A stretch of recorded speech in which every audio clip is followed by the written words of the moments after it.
Thank you, Sanjay. It's a pleasure to come here and talk to this learned audience. So I'll just flag certain issues, and maybe if anyone's interested, we can discuss it during the day also. So during the year 2008 was a very milestone year for the entire global world, because during that year, some poor person in Asia or Africa sort of walked into a city, and the whole world became urban for the first time. So as per the UN, the whole world became more than 50% urban only in the year 2008. And as some experts say, the 19th century was the century for empires, the 20th century was the century for countries, and the 21st century will be the century of cities. As India stands, we are about 31% urban, and 60% of our GDP comes from these urban centers. So cities are the engine of growth. The way it has happened in India, we are very emotionally attached to the term rural. Although in the Ministry of Urban Development, we would like to sort of do away with this rural-urban divide, but the way the politics, the dynamics is, these two find mention regularly. And Gandhiji said, during independence, urbanization is evil. Even the Planning Commission, till as late as 1970 and 80s, would say this phenomenon of urbanization is an unhealthy thing. And so this kind of a mindset has put a bit of a dampener on urbanization, but now everyone realizes cities are the engine of growth. They are the ones where the dynamism comes. Cities are the great inclusive growth engines, and so we must encourage cities. And there's a huge challenge out there, the huge challenge of urbanization. We all know we've got almost crumbling infrastructure at times of our water supply or sewage and sanitation and urban transport and what have you. That's because we came in late onto this sort of urban development escalator. So since we came in late, it's time we took in the best practices from all over the place, and we sort of collapsed this process. That's very urgent. And that is where IT comes in a big way. The whole world knows that IT is the great enabler which will help us develop inclusive and smart cities. There's a huge emphasis on using IT in the urban ministry under our various schemes, under JNNURM, under our urban transport. We try and incentivize the use of IT because we know IT is the best way to increase productivity and to make that entire process inclusive. Because only if you have good water supply, sanitation, and urban transport will the common man be able to access it. I'll give you a quick example of Gurgaon.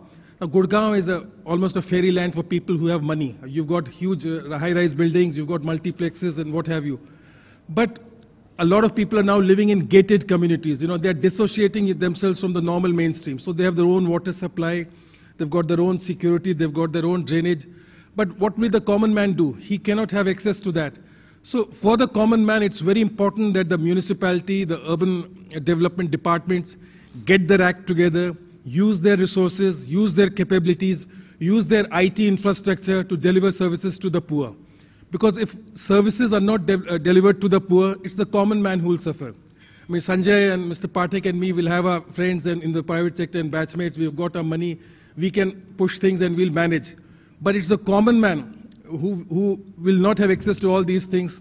I'll give you another quick example, 24/7 water supply. A lot of criticism goes that it will increase the price of water and the poor man will not be able to pay it.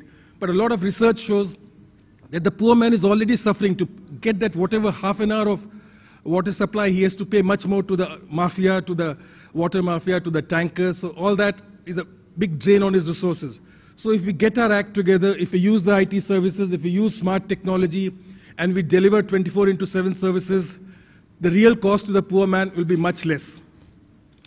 And within the Ministry of Urban Development, we've got this JNNURM scheme, which is about a 1 lakh crore project, where we try to incentivize state governments in various ways to develop urban infrastructure, where one of the preconditions for getting loans is to use IT services to digitalize your information, have this right to services for the citizens.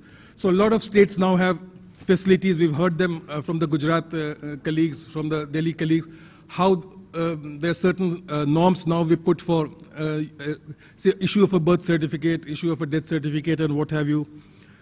Under the National Urban Transport Policy, the Ministry of Urban Development is very keen to develop public transport and non-motorized transport. You know, in Delhi, about 1,400 cars are sort of registered every day.